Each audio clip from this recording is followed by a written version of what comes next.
तो ये देखिए, ये वो बुलेट्स के मार्क हैं, यानी कि ये गोलियों के निशान हैं, अलग अलग आपको दिखेंगे।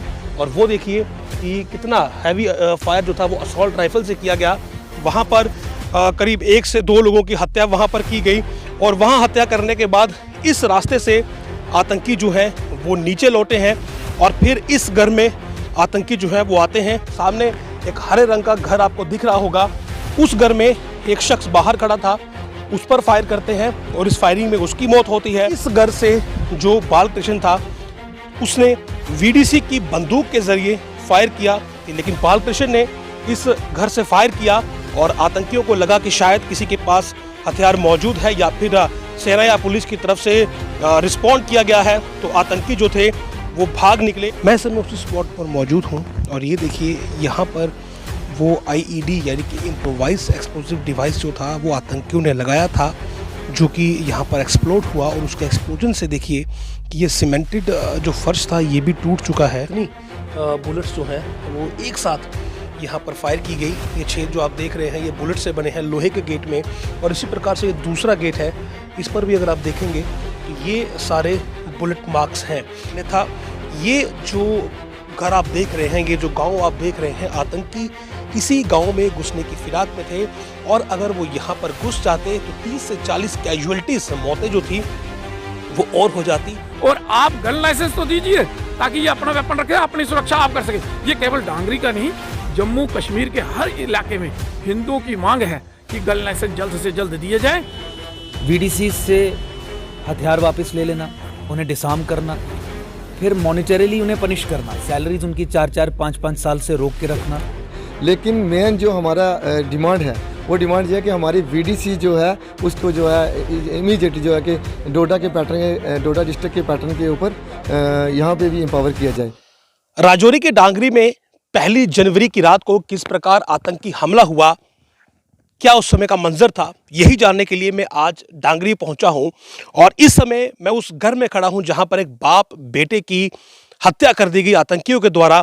दरअसल ये वो घर है जो कि इस समय वीरान है, सुनसान है, क्योंकि बाप बेटे की हत्या हो चुकी है और एक शख्स की धर्मपत्नी और उसके 2 बच्चे जिसकी की मृत्यु हो चुकी है, वो अब इस घर को छोड़कर किसी रिश्तेदार के घर जा चुके हैं। यहाँ पर देखिए सबसे पहले आतंकियों ने जो उस रात फायरिंग की, तो ये देखिए, ये वो बुलेट्स के मार्क हैं, यानी कि ये गोलियों के निशान हैं, अलग अलग आपको दिखेंगे। और वो देखिए कि कितना हैवी फायर जो था वो असॉल्ट राइफल से किया गया, कि जो ईंट थी वो भी टूट गई। यहाँ पर देखिए आप, ये बुलेट्स के मार्क्स बताते हैं कि आतंकियों ने किस प्रकार से यहाँ पर फायरिंग की। और जो स्थानीय लोगों ने हमें बताया कि आतंकी जिस वक्त इस घर में पहुँचे हैं तो इस घर की एक महिला जो थी वो शायद उस समय यहाँ पर खाना बना रही थी, क्योंकि पहाड़ी क्षेत्रों में जो चूल्हे होते हैं वो इस प्रकार बाहर होते हैं। आतंकी जो थे जिनकी संख्या 2 बताई जा रही है, वो सबसे पहले ऊपर जो घर हैं उन घरों में वो गए हैं और वहाँ पर उन्होंने फायर किए हैं। और फायर करने के बाद वहाँ पर करीब 1 से 2 लोगों की हत्या वहाँ पर की गई। और वहाँ हत्या करने के बाद इस रास्ते से आतंकी जो हैं वो नीचे लौटे हैं और फिर इस घर में आतंकी जो है वो आते हैं और यहाँ पर फायरिंग होती है, 2 लोगों की मौत होती है।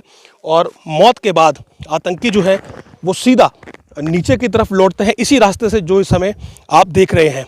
इस रास्ते से जब वो नीचे लौटते हैं तो सामने एक हरे रंग का घर आपको दिख रहा होगा, उस घर में एक शख्स बाहर खड़ा था, उस पर फायर करते हैं और इस फायरिंग में उसकी मौत होती है। और इसके बाद वो सामने एक घर आपको दिख रहा होगा, मैं अपने कैमरा पर्सन से कहूँगा वो जूम करें।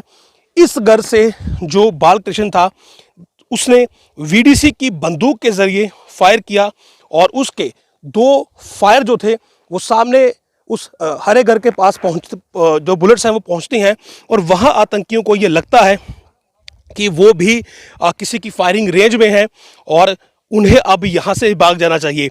और उसके बाद ही आतंकी जो थे वो यहाँ से भागे हैं, अन्यथा आतंकी उस हरे रंग के घर से ऊपर की तरफ, जो कि मोहल्ला आप देख रहे हैं जो कि बालकृष्ण के घर के बिल्कुल साथ में है, उस मोहल्ले में प्रवेश करने की फिराक में थे। और अगर इस मोहल्ले में वो अगर वो पहुँच पाते तो 30 से 40 लोग और ऐसे होते शायद जिन पर हमला होता, जिनकी जान जा सकती थी। लेकिन बालकृष्ण ने इस घर से फायर किया और आतंकियों को लगा कि शायद किसी के पास हथियार मौजूद है या फिर सेना या पुलिस की तरफ से रिस्पॉन्ड किया गया है। तो आतंकी जो थे वो भाग निकले और इस सब में 4 लोगों की मौत हो गई। और दूसरे दिन जो सामने एक घर आपको दिख रहा होगा, हालांकि पेड़ बीच में मौजूद है, वहाँ पर जब लोग पहुँचे हैं तो वहाँ पर आईईडी जो थे वो पहले से ही लगाए गए थे। और बड़ा दुखद रहा कि उन आईडी में से एक आईडी में ब्लास्ट हो गया और इस ब्लास्ट की वजह से 7 बच्चे घायल हुए, जिनमें से 2 बच्चों की मौत हो गई। मैं इस समय उस स्पॉट पर मौजूद हूँ और ये देखिए यहाँ पर वो आईईडी यानी कि इम्प्रोवाइज एक्सप्लोसिव डिवाइस जो था वो आतंकियों ने लगाया था, जो कि यहाँ पर एक्सप्लोड हुआ। और उसके एक्सप्लोजन से देखिए कि ये सीमेंटेड जो फर्श था ये भी टूट चुका है। और इसी की चपेट में 2 बच्चे आए थे जिनकी की बाद में मौत हो गई। ये देखिए यहाँ पर शीशे बुरी तरह से टूटे हुए हैं और आप देख सकते हैं कि क्या मंजर है यहाँ का इस आईईडी एक्सप्लोजन से।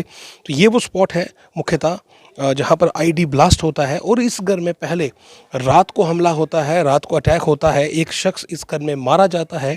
और उसके बाद जब लोग यहाँ पर आते हैं, एक क्राउड यहाँ पर आता है, तो 2 छोटे बच्चे जो कि एक ही परिवार के थे, उनकी इस आईईडी एक्सप्लोजन में जो है वो मौत हो जाती है।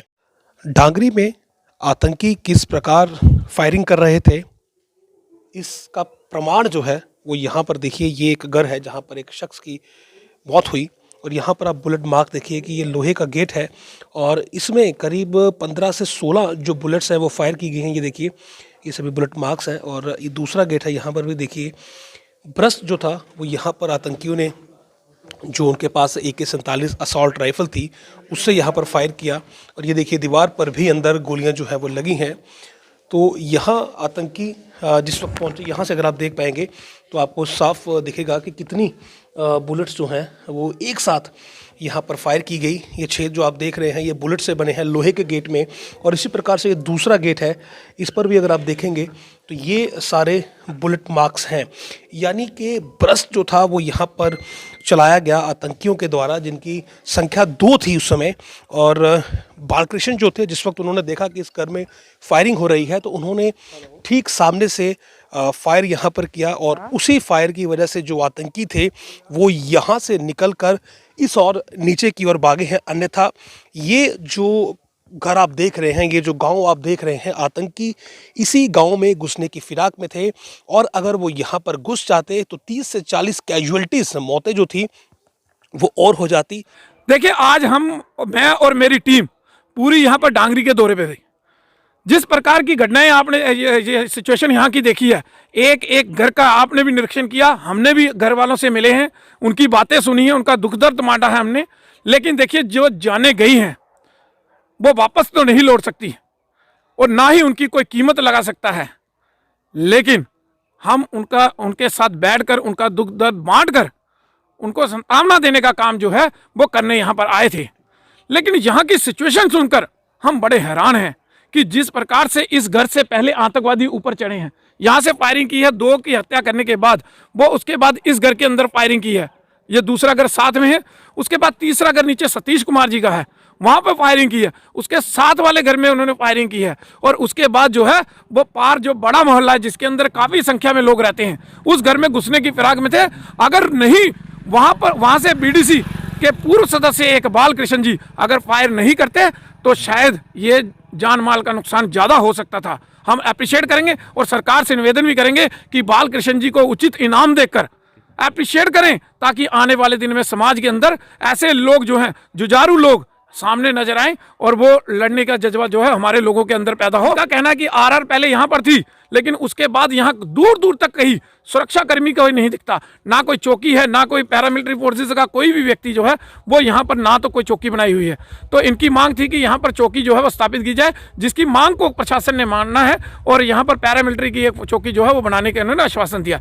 लेकिन इसके साथ ही उनकी मांगे और भी हैं। उनका मांग है कि हमें आधुनिक तरीके के हथियार जो हैं, ऑटोमेटिक वेपन, वो दिए जाए, हमारे युवाओं को गन लाइसेंस दिए जाए, जो हम भी पहले मांग करते रहे हैं कि हिंदू समाज के अंदर गन लाइसेंस जो है वो दिए जाने चाहिए, क्योंकि सरकार खुद मानती है कि हम सभी की सुरक्षा जो है नहीं दे सकते। लेकिन जब सुरक्षा नहीं दे सकते आप गन लाइसेंस दीजिए, हम प्रोसीजर के साथ फॉलो करेंगे, ये लोगों का कहना है।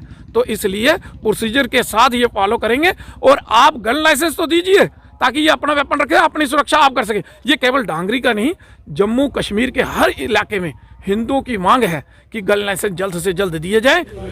देखिए, आज हम डांगरी में इस समय खड़े हुए हैं, राजौरी में, जहाँ पे हिंदुओं की हत्याएं हुई उनके आई कार्ड्स देख देख के, और यहाँ पे विक्टिम फैमिलीज से एकजुट जम्मू पार्टी के सदस्यों के साथ हमारी विक्टिम फैमिलीज से मुलाकात हुई।